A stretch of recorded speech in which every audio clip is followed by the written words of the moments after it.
Namaskaram everyone. Namaskaram. Welcome to Pranavakshetra in Mangalgi. Namaskaram. We have had a few other videos, but those were all online. Right now, I'm very happy to be in the presence of Hanumanji and Nishant Anna and all the beautiful people in Mangalgi. Thank you for inviting me here, Anna. Thank you very much, Anna. Yes. Thank you for coming. Yes. Your presence after a year and a half of that podcast. We've been Yes. waiting for Yes. Anna. Finally, you come. Good to see you, So Anna. people who have not watched those podcasts, I will link it in the description. Yes. So they can watch it, so they can understand what Nishant Anna is trying to go over here. But Anna, before we start, if you could just repeat in a few words what you're trying to do over here, so that people who have not, Yes, Anna. So, and who you are also. ayo. Anna came from UK and he's here. Short story. Yeah, short story. I was living outside India. We moved when I was relatively young. So I did my high school, university, all my education, major education happened in Canada. And then I was living in the US when Sadhguru struck me. And then I came to India, went straight to ashram. I was there in the ashram for 3 years, 2.5 to 3 years. During that time, I was part of the Rally for Rivers as a full-time volunteer. And I was specifically part of Model Village team. We're trying to work on Isha Model Village, or Sustainable Model Village, however you want to look at it. And because of various reasons, ashram was not able to go through with it at the time. And I took Sadhguru's blessings and I thought we'll start something outside. Went through a lot of troubles due to Corona for a year and a half, a lot of struggles as to what to do, where to go. Once you left the ashram during Corona times, it's not possible to get back in. Mm-hmm. And around that time, Isha was also starting something major in Telangana. And I went through the process of becoming the full-time volunteer there. And I thought, okay, we'll start something. Because anyways, Sadhguru is supporting for this project. It's like, okay, we'll do it. Somehow that also did not get materialized. And fate has it, I'm here in Mangalgi village, long story short.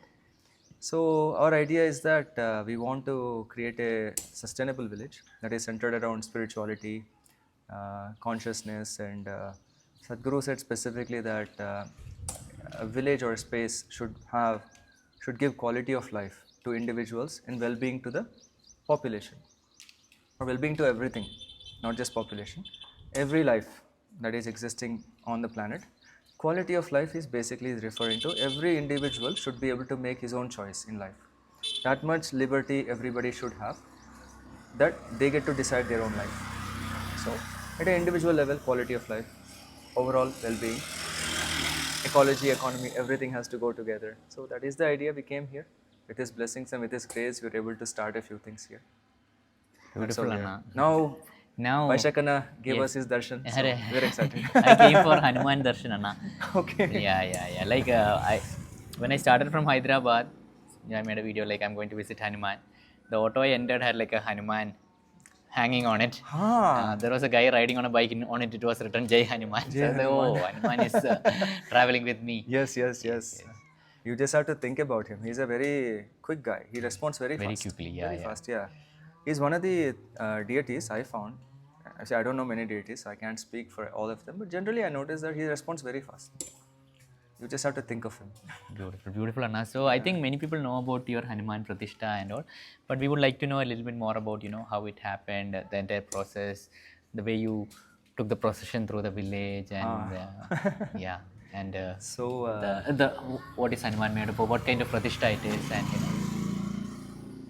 It was a beautiful and crazy experience. Beautiful in the sense that we are able to see a new life within ourselves and in the village. The crazy part is we had no plans of bringing Hanuman. It just happened. Nobody knows how it happened. Right? Where we are sitting right now, the original plan was to build a shop, like a store. Normally we say Kirana store. So normally we notice that in every Kirana store in India, they're selling all unhealthy products. What's a Kirana store? Kirana means daily convenience store. Convenient, okay. Everything you get, like pulses, little shops we have in villages. Okay. Everything you get in one place. Okay. That kind of shop. all the food items. So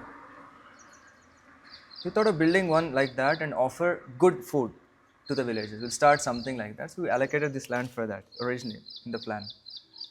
It changed multiple times, but anyway, at the end I thought it'll be a shop where we are also producing our own food, and we're growing food. So I thought we could sell that food here only. It will be cheaper for villagers. They'll get to eat natural food, organic food.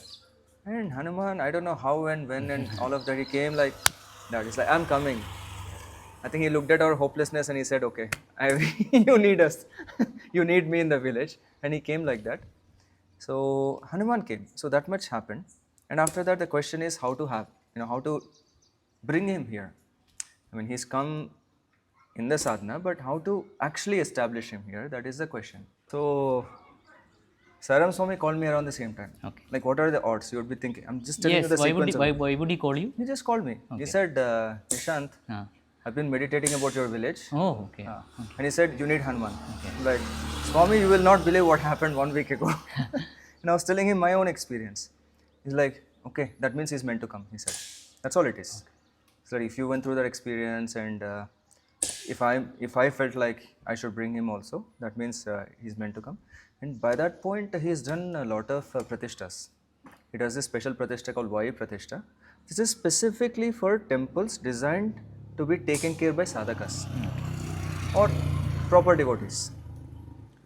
So it's a very simple process where the maintenance is like very little. Okay. You just have to offer deepam, dhoop, which is agarbatti, and arti. That's it. So that's how Sairam Swami happened, and he said, I'll come and do Prathishta. I said, okay, great. That part is taken care of. And so that's how whole Hanuman thing started. And could you like Spurtyaka asked me, like, could you talk about Guru Pashupathi also, like, because we have a lot of controversial things where meditators, some people like him, some people. I understand. It's a little difficult. So once the construction began, I started looking for, see, my connection with Hanuman has been, he's like my childhood hero. Okay. And I think everybody's childhood hero. Yes. I don't want to speak for everybody, but I think majority would have gotten inspired by what he's done. We all had the Doordarshan series on Hanuman.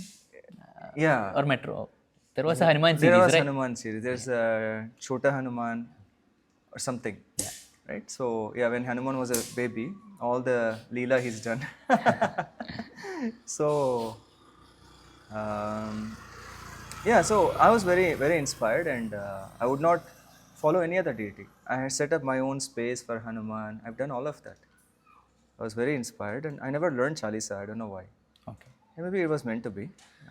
So around this time, the construction has began. We were like, okay, this is the space we want to dedicate to Hanuman. It's coming out very well. Everything is happening. The moment we thought of Hanuman, construction began. For 6 months, we were stale. No matter how much I tried, construction was not happening. When we thought Hanuman temple, boom, boom, boom, Mestri comes, everybody comes, everything starts. So I thought, okay, around the same time, maybe 2 weeks into the construction, Guru Pashupathi popped up on my YouTube. Okay. Because at that time, there's a lot of fire within me to learn what Hanuman is, to understand his energies, to understand why he's come to me. Because as far as my spirituality and my path is concerned, Shiva is the ultimate. So where does Hanuman fit into this whole picture? All these questions arose within me. Right. Like, should I do this? Am I doing it right? See, on a level of the village and model village project, this is needed. Because everybody in the village subscribe to Hanuman. So doing it for them as a first consecrated space is a very good thing. It will help.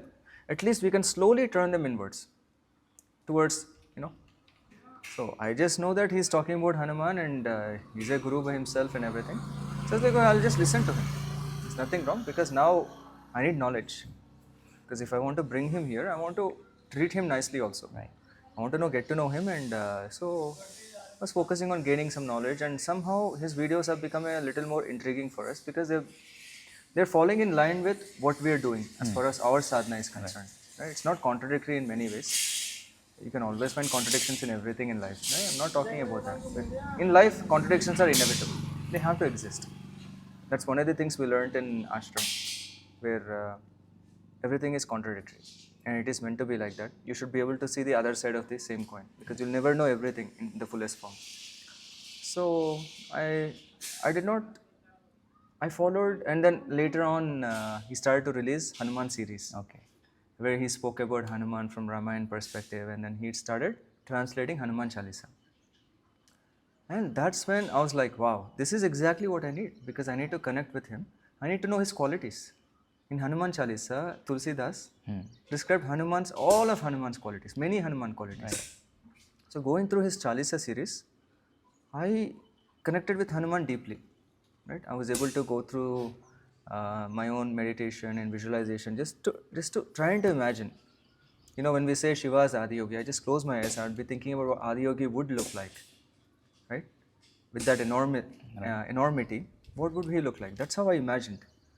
That 112-foot statue is giving you a lot of glimpse of Adiyogi, but I know he's much bigger than that. And I did a lot of visualization in the ashram also. When Hanuman's qualities are coming out, I'm doing the same thing. And I could see how big he is, and how powerful and how beautiful he is. And slowly that helped. So the question about Guru Pashupathi, I think a lot of people, I've noticed a lot of meditators, they have a love-hate relationship with him. Either they hate him or they love him. Love him, right? There's no like neutral. I think it's best if we maintain some equanimity within ourselves and towards all the gurus.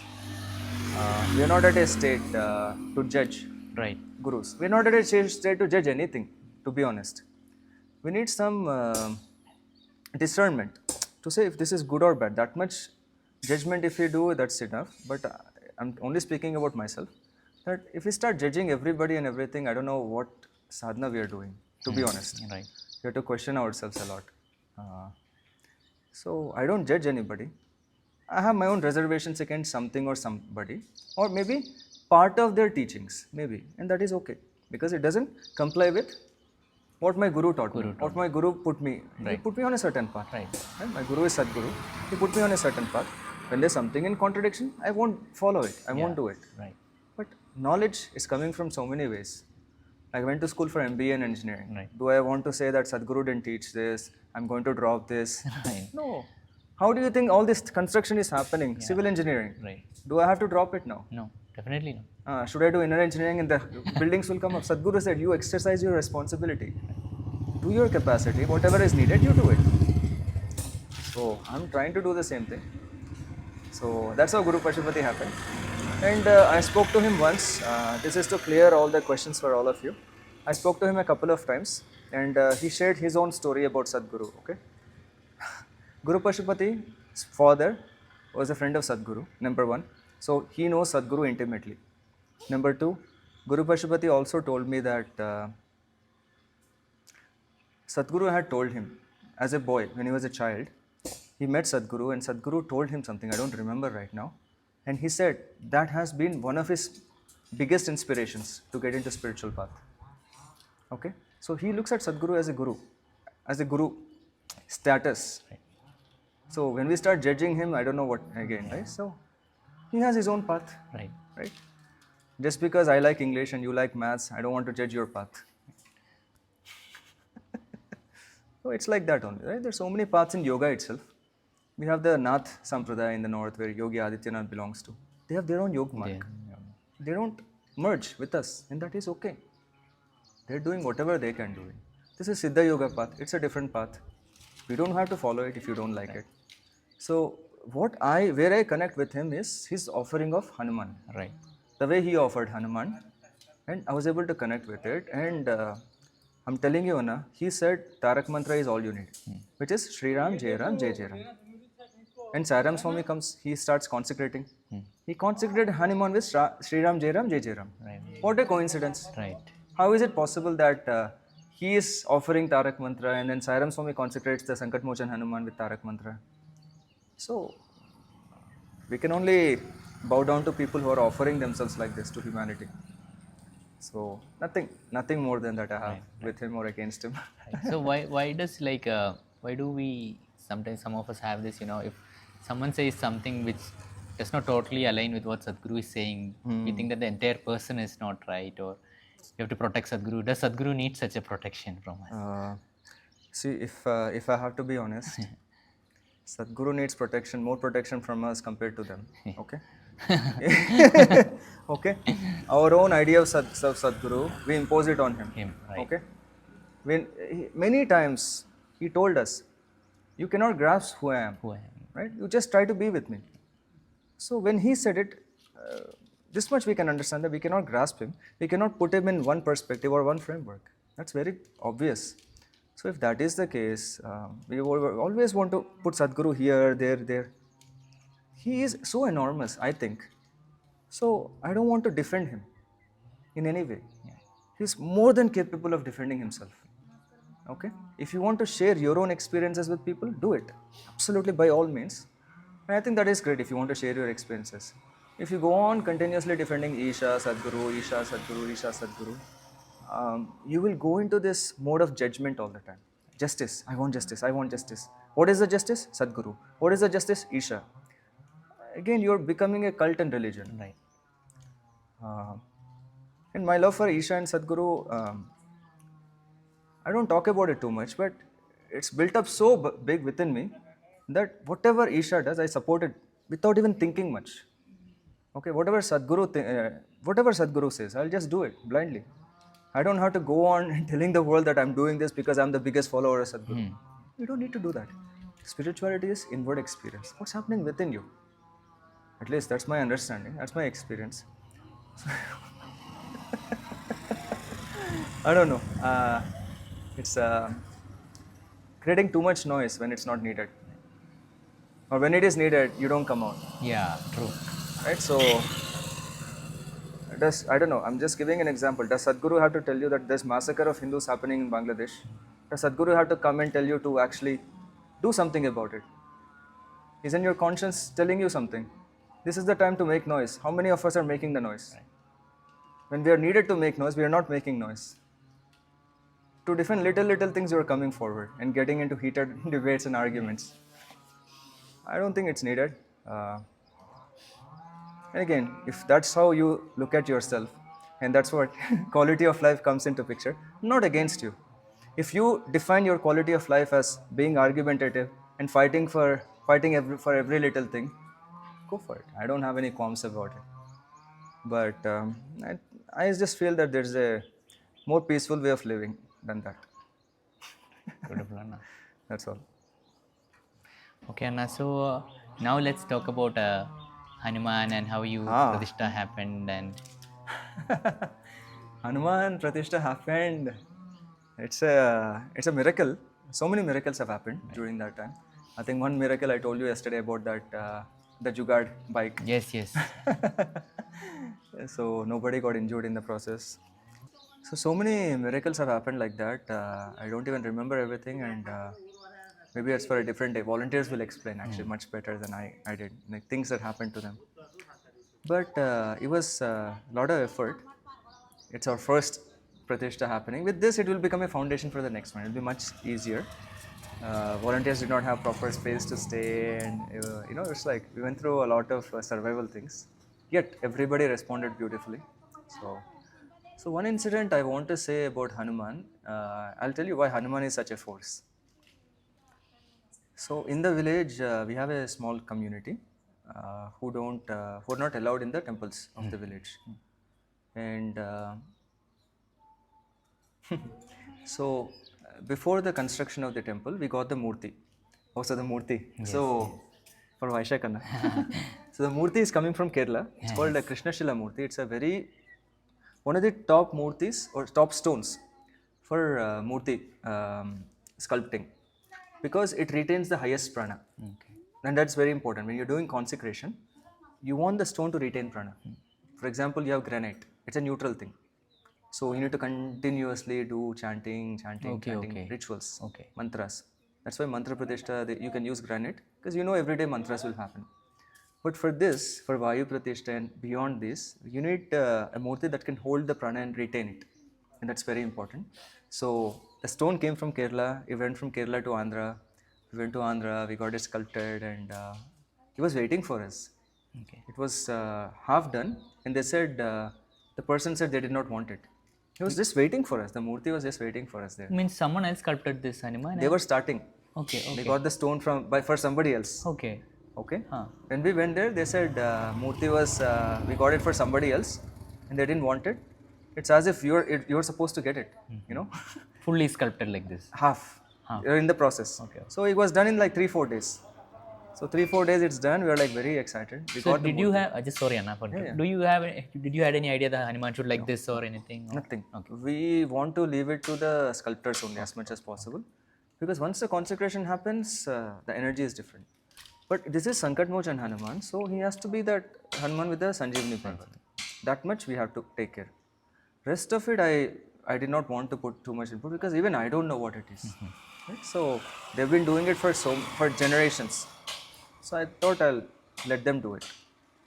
If it is linga, it's different. Right? Different forms of linga are different. But with murtis, the sculptor has to be satisfied that this came good. Okay, okay. Only then the pran pratishtha will go well. There's a lot of link, Anna. For that particular stone to be found to made murti, it's a type of karma only. Okay. Right? There's so much stone on the planet. Why only that one small bit of stone becomes murti? So there's a lot of karma in that, karmic aspects in that. So that murti is that. So we kept the murti in the village. There's another Hanuman temple, the main one. Village is a little far from here. We are the extension of the village. So highway separates us from the village. We kept the murti in the other Hanuman temple. We wrapped the murti properly, kept it in the Garbhagriha. So just one day before Prathishta, or 2 days before Prathishta, we wanted to bring the murti back to this Hanuman temple. And so we put Hanuman in that Jugaad bike, and we were doing a procession. We had to go through all the little lanes in the village. So we were chanting, singing, all of that. And as soon as we were taking the murti outside the temple, the priest would come and say, don't allow that community people into your temple. I was like, why? It's like, yeah, they cannot come into the temple. Like, oh, okay. Okay. So I said, okay. And I was trying to think what happened. And then I asked another local Anna. He said, yeah, generally Pundits, priests don't allow that community people to enter the temples. I'm like, oh, these things still exist. He's like, yeah, in our village. Like, okay, cool. And I took him to the procession. The last part of the procession is we have a choice between taking the highway to come to this temple, or we have another small lane. It's a shortcut only, actually. That's where that community lives. And they're all going for highway only. I said, no, we have to go through this lane. They're like, no, this is that community. We cannot take it. I said, no, we have to go. So we took the Hanuman through that community. So beautifully they received Anna. Okay. I'm not trying to compare them with other communities or other lanes, but every family, as Moorthi was coming, they would bring like 2 pots of water. They would wash our feet. They would wash Hanuman. They're welcoming Hanuman. They're like, you're coming to us. So they received it so well. And we brought him here, and Prathishta happened. We invited them for Prathishta. They came. They had the Annadanam, and they did not come the following Saturday. Temple was so empty. I was like, what is happening? Because in this region, they celebrate Saturday as a Hanuman Day. So that Saturday passed by. For next Saturday, Adityanna was here. He's from Bangalore, so he knows Kannada properly, fluently. So me and Adityanna went, and we went from family to family. We told them, hey, listen, this is our temple. Okay, it's our temple now. It's not like somebody's temple. It's our temple. You should come. And some of them expressed like, we can enter inside. Of course you can enter inside. It's your temple. Who will say no? You come. And from that point on, every Saturday, they started to come. For many of them, maybe most of them, this is probably their first time entering a temple in their own village. It's a very big deal. Right? So for generations, they were probably not allowed. So them being, I don't know how to put it. It's sad, but I think we're able to make little change. One step, we're able to make some difference with Hanuman temple. So the question of why Hanuman is needed, it's relevant now. It's making sense. As I'm going through this every day, every Saturday, different people are coming and saying different things. It's becoming more apparent to me. Why? Hanuman was needed for this village. It's contextual. Everything is contextual. Not everywhere you can go on and say that this deity, just because you love certain deity, you cannot go on claiming that this deity will do everything. It may not be possible, Right. contextually, because if public are not into that deity, then what are you trying to do? Imposition. Right. So Indian spirituality is not about imposition, right? It's about you have your own Ishtadevata, you go with it. So Hanuman is an Ishtadevata for everybody in this village. So it's working out. And one thing about, I don't want to get into people's lot of feelings, but this Hanuman is a vegetarian Hanuman. Okay. So, and the Hanuman in our village is also vegetarian, Vegetarian Hanuman. Hanuman, So, if you have meat, Okay. you don't come. Okay. And villagers know this. Okay. Okay. They've experienced a lot. Whenever they ate meat and went to Hanuman, they faced a lot of troubles. People even lost lives apparently in the past. So, it's very strong, rooted in them. So, they don't come on Sundays. Sunday is the meat day for them. That's why today we are having this That's why free today time. it's a quiet day. Quiet day. Yeah. That's it, Anna. That's it. I had a question and I forgot it. Yes, Anna. So could you for our outside audience also, could you tell how this this kind of oppression came to being and a little bit more? And why is it still for? It's been like so many years after our independence. Yeah. Still in villages we face, That's why sometimes when you go to temples, some people don't like Brahmins, some people think they are like that. Yeah. So, first of all, it's the biggest part is lack of education. I'm not talking about going to school till studying till 10th. I'm not talking about that. Not Thames River. Not Thames River education, like Guru Pashupathi says. We are talking about lack of education in our own Sanatan. So when I say Sanatan, I'm not talking about certain religion. Right? It's the knowledge of the nature. Right? So when you're lacking education in how nature worked and which this country, the civilization had for the longest time, and I think that the divide happened, or we lost that just after British came. You might be thinking they were here only for 200 years. Did they impact that much? They impacted that much. To an extent where you are belonging to a certain caste, that means you're lower caste. It did not exist prior to that. There's enough documentation and evidence to say that every Gurukula had 70% Shudras. Okay? And there's no concept of untouchability the way we are looking at it today. It was handled differently for a different purpose. Right? For those times, we cannot judge some things that happen in certain times. Right. It's very difficult. You're not living those times. Correct? So it's a little difficult to judge. So I don't want to judge that. But there's no discrimination in education. Everybody got educated equally under a guru. So when this culture gave that much importance to everybody's education, today when we have lack of education, and I'm not talking about lack of education in certain community, no, across all communities. You could be Brahmin, you could be Shudra, you could be Vaisakh, it doesn't matter, right? Brahmins are probably the least educated today, okay? I'm not saying this in an arrogant way. They lost touch with what is the root of this civilization, okay? They're probably good in chanting Veda mantras and everything, beautiful. They're probably great upasakas also, great. But a lot of them still carry this within them, and I don't blame them. It's the times, right? So if they saw parents discriminating, they probably naturally want to discriminate. Right. So there's no blame, and I'm not against one community or another. I'm just saying whatever is the reality with it. I'm seeing it. I'm facing it in this village itself. Okay, and I've faced it in so many villages, and so it's a real problem basically. Yeah. So we just need to bring the education back, and that's it. There's no other. And that is what you are trying to do over here with yoga. So that is one of the goals we have, is we want to bring education. And again, see, you might be thinking when I say education in Sanatan, you might be thinking I want to teach everybody Vedas. And see, I don't even know Vedas, and I don't need to know. You teach them yoga, that is education. How could you say that is not education? You understand what I'm saying? Just because you write something, you call it education. No, it's not like that.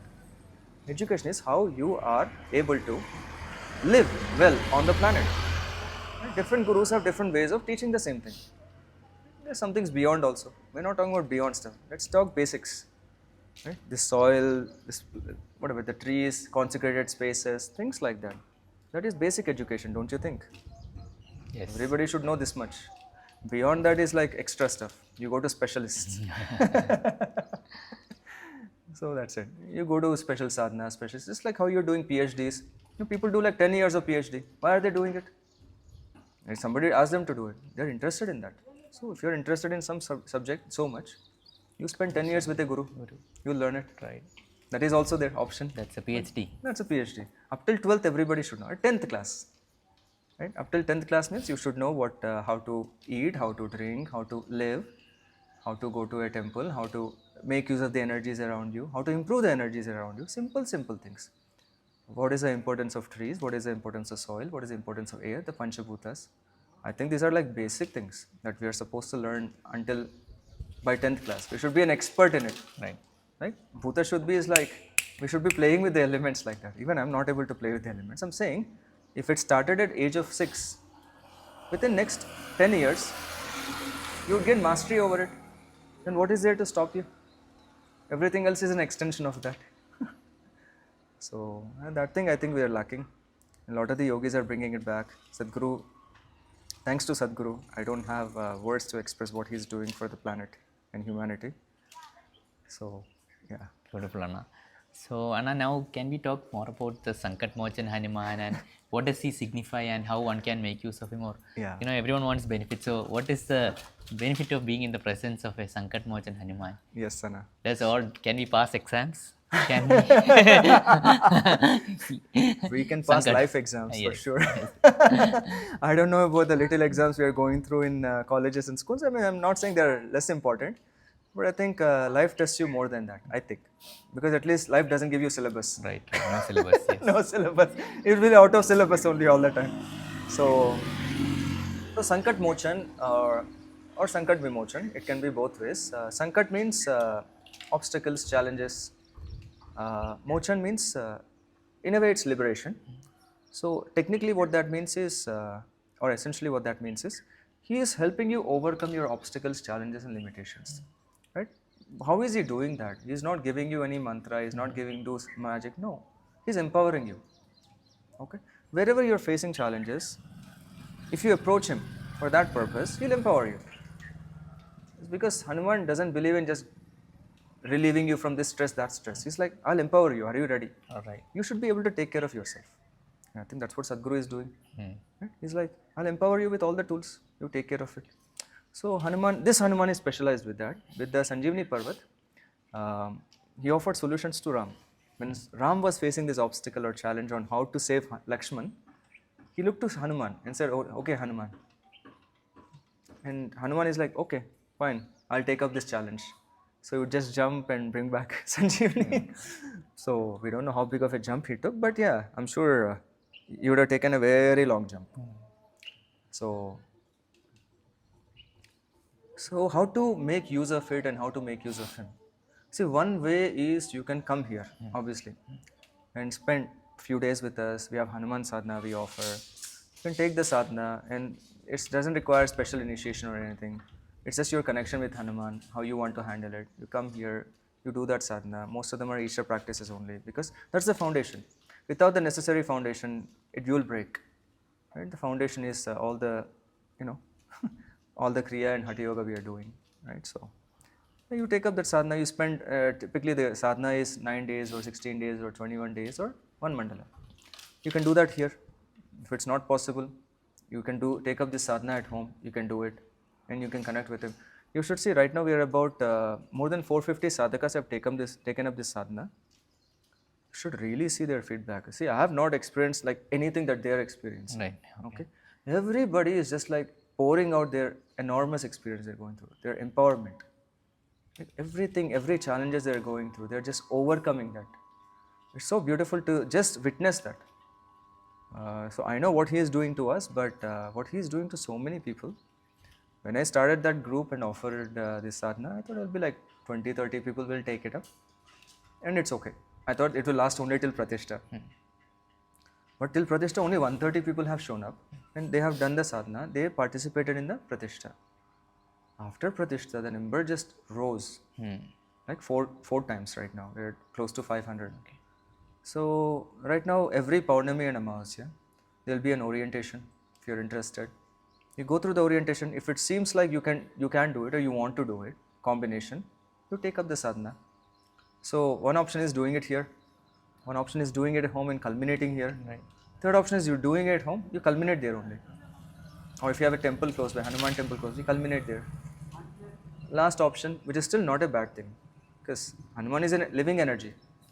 Wherever you want to perceive him, you can perceive him. It's not like you have to come to temple and don't do it. Do it at home, not a problem. Make use of this energy. He'll empower you like anything.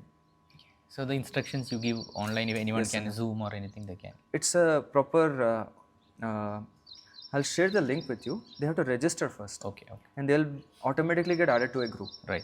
In the group, as we get closer to Amavasya and Purnami, instructions will come. Right. Okay. And they'll just follow the instructions. They'll watch a video. If they like whatever is said in the video, they want to take it up, and they'll get further instructions. Right. That's all. Beautiful, Anna. So next, can you talk about this food course that you are doing, a Pranic lifestyle course, right? Yeah, that is very important, Anna. So ever since when I was in the ashram, we did not have any issues about whether the food is good, bad, or anything. We never questioned. We never even thought about it. Is it giving us enough nutrition, energy? Nothing. Ashram took care of so many things. So we never had to think about this. When we stepped out of the ashram, not just food, all the aspects in the ashram, all the little subtle aspects are taken care of. But when you want to live in the outside world, and you don't even have consecrated space, probably, with Devi Gudi and Dhyanlinga, it will give you some energy. But are you taking care of subtlest of the aspects? Despite having Dhyanlinga, they are giving so much attention to everything. Right. You don't even have a Dhyanlinga. Yeah. How much attention should you give? It's common sense, right? Right. So, for the longest time, people would call me for this problem, that problem. I'm like, okay, you do this, you do that. And then I'm realizing I'm just giving them little tips and tricks. But essentially, I'm not able to transfer the principles of how to live well. So when that happened, I realized that it has to be delivered in form of a proper program, structured program, where whatever is delivered, you will have enough time to practice it, see the results or not see the results, and then you have an opportunity to see clarity again, learn new things. This is the Gurukula structure normally. In Gurukula, they don't spoon feed you. They'll give you enough for you to go on practicing. It's your experience that is important. You understand what I'm saying, right? If I give you everything, that will be my experience. Right. I have to give you just enough. Then you explore. Right. Okay. You will have your own experience. Right. What works for you may not work for me. Right. You're traveling around. What works for you? Right. You need a tripod, you need a phone, you Yes. need this, that. Why do I need a tripod? Just an accessory. Extra baggage, right? Right. Same thing. You have to see what is working for you and how it is relevant to you in your situation. You experience that. You come up with questions. When we can answer relevant questions, if I have to imagine all the questions everybody has on the planet, it's not possible. So you'll ask questions. You have the opportunity to ask questions. You get the clarity on that. You learn new things. Go implement them. Come back, see clarity. Like this, we have 4-week program. Okay, every month it happens. We're taking September off because that's our harvest time. Okay. So we need to cater our time to agriculture. But October, we have another session coming up. It happens in introduction, intermediate, and advanced. I feel strongly that introduction is enough. Okay. If you catch the principle. Right. Okay. And intermediate and advanced is like if you want to learn more in depth, we'll go into a little more about Ayurveda, knowing your body a little better. We'll learn more energy aspects. We'll learn as we go deeper. We'll learn more energy drinks because those are essential. Because today, what's happening is we're running after nutrition. Right. Yes. Okay. Everyone is running after nutrition. With nutrition, what's happening is every 6 months, some new special food comes. They say this is the best nutrition value. You're changing it. You're just following the market trend without really investing yourself into understanding what is happening. So in the yogic life, we don't follow nutrition. We follow prana. Okay, prana is essential. If you take in the right prana in the right amounts, nutrition will get formed in the body. With little diversity, nutrition needs will get taken care of. So if you're fighting for, for example, you're in Olympics, then you have to think about nutrition a little. Yes. What are you doing? I mean, most of us are not competing in Olympics, so we just want to make sure that we have some balance in body, mind, and energy. For that, lifestyle becomes very important. So it's not just food. How you are, what are you doing, every step of your life. How are you walking? How are you talking? How are you sitting? How are you standing? How are you cooking? Where are you cooking? How, in which state are you cooking? How are you washing your floor? How are you washing your clothes? How are you bathing? All these little intricate details will matter. And this is all the wisdom I gathered in ashram and from other gurus. And I thought, and I'm just offering it to people. So, if you feel I strongly feel that you could be doing 1,000 practices, spending 8 hours a day in practices, probably. Right. If you don't have the necessary lifestyle to support it, it's like, right. in one moment, you're fully energetic and you're thinking you're in high. Next moment, you'll drop. You will not maintain that without the necessary lifestyle, without the necessary energy cocoon.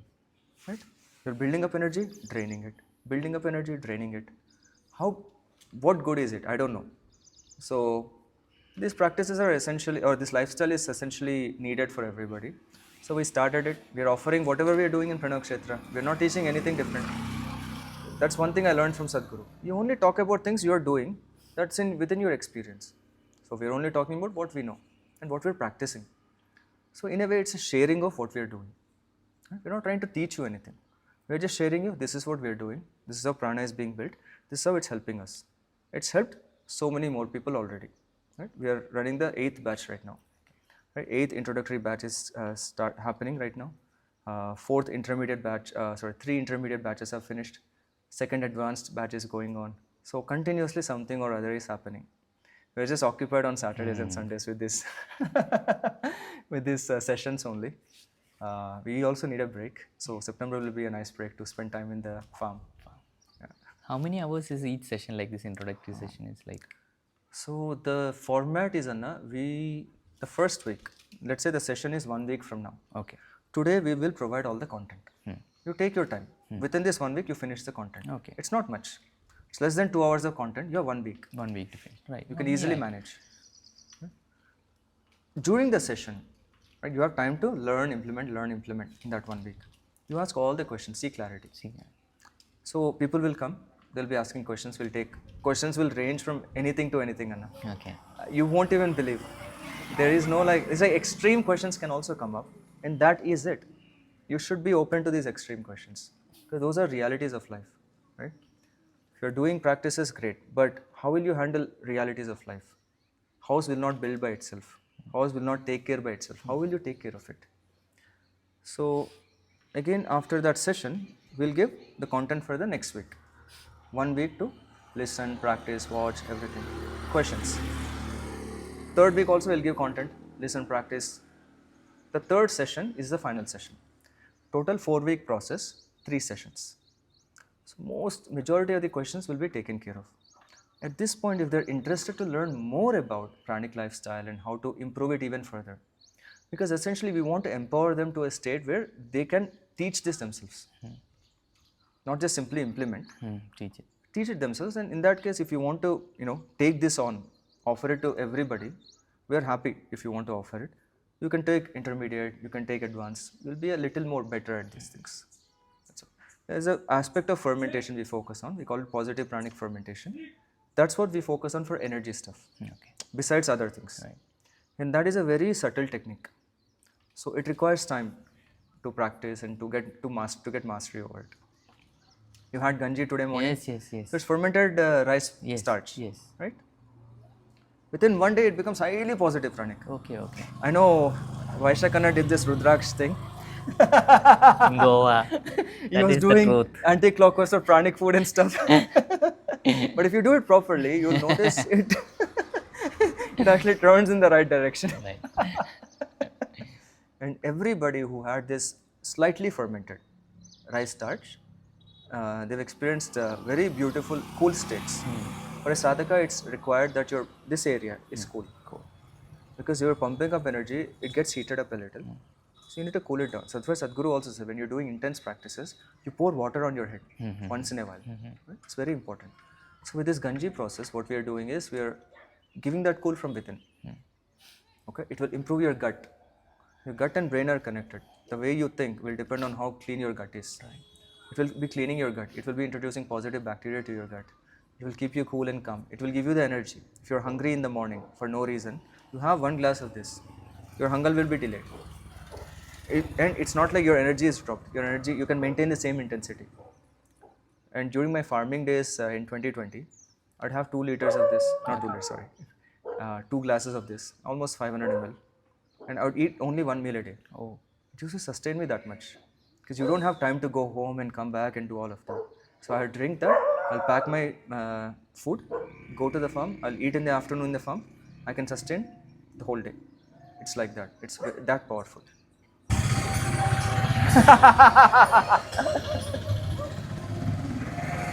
Wow. You see that auto music? Dogs barking. And the goats are also, I don't know what to Braying. call it. Braying, no? Braying, huh? That's what they are called? I think so. Goats bray. No, is it? Isn't it? Or is it donkeys bray? Okay. Goats, what do goats do? I forgot. They're just maying. Okay, Anna. So, where can people follow you on Instagram, or where is it that people can reach out to you? You can follow us primarily on Instagram, and we also have a WhatsApp chat group where we do announcements upgrade. Okay. But Insta is where you will definitely see us actively. We don't have enough volunteers also to take care of multiple social media platforms. And fortunately or unfortunately, everybody who is coming as a volunteer, they're not interested in social media. Right. I noticed this. When I'm with other people, all of us are shooting videos and this thing. But when I'm with Ishamita, no one wants to like shoot videos or Correct. In a way, it's good also. It's in a way it's a good thing, but we also feel that there's a certain deficit. The one thing, I also want to say one more thing, Anna. Yes. This year, thanks to everybody who's enrolled in the Pranic lifestyle sessions, this year from the donations of Pranic lifestyle sessions, we are able to sponsor 2 children. Right. One is in lower kindergarten, LKG. One is in 6th grade. We're very happy that it's helping. Not just the sustainability of this program itself, but it's helping with the village, some cause in the village. So both of their parents, the boys, their fathers passed away. So the mother just does like little things, and there's no good source of income also. So we chose those kind of children only. With more support next year, more donations and more support, we can sponsor more. But essentially, we are looking for a volunteer who is willing to offer themselves as a teacher. Okay. Teach like little children, basic English, basic science, basic maths. That will be very helpful because we want to have a dedicated volunteer for them. Even if it requires some salary, we can think about it. At least if you're interested, we can talk about the salary also.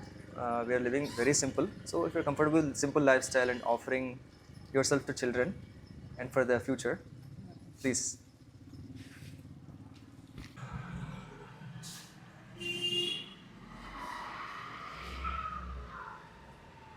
Does the cloth remain on the Hanuman like, or you keep changing? How? So every Amavasya, what we do is we do the full Abhishekam of Hanuman. With?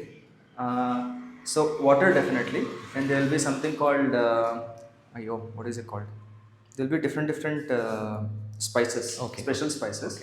I forgot what they are called. With that also, and some gomutra also, and some milk also, very little milk, not much, and some ghee. So, and fruits are available, we'll do some fruits also, and we'll just take care of the new clothes. So he'll get new clothes every Amavasya. He'll be glowing again. We think we are taking care of him, but all we are doing is he gets intensified with energies. We're cooling him down so that we can experience him. That's all it is. That's all Abhishekam is. So this vastram can anyone take to their home when you remove it? If we keep it normally. If anybody asks, we'll offer it to them. And anybody can sponsor vastram also. That is also possible. So for example, right now we're doing Hanuman Sadhana. During the culmination, some of them sponsor some Annadana for Hanuman because we're offering prasadam. They offer donation for prasadam. Some of them offer donation for vastram. So things like that. Some basic maintenance of the temple. Yeah, everything is possible. Like one volunteer donated the Linga Bhairavi, Linga Jyoti,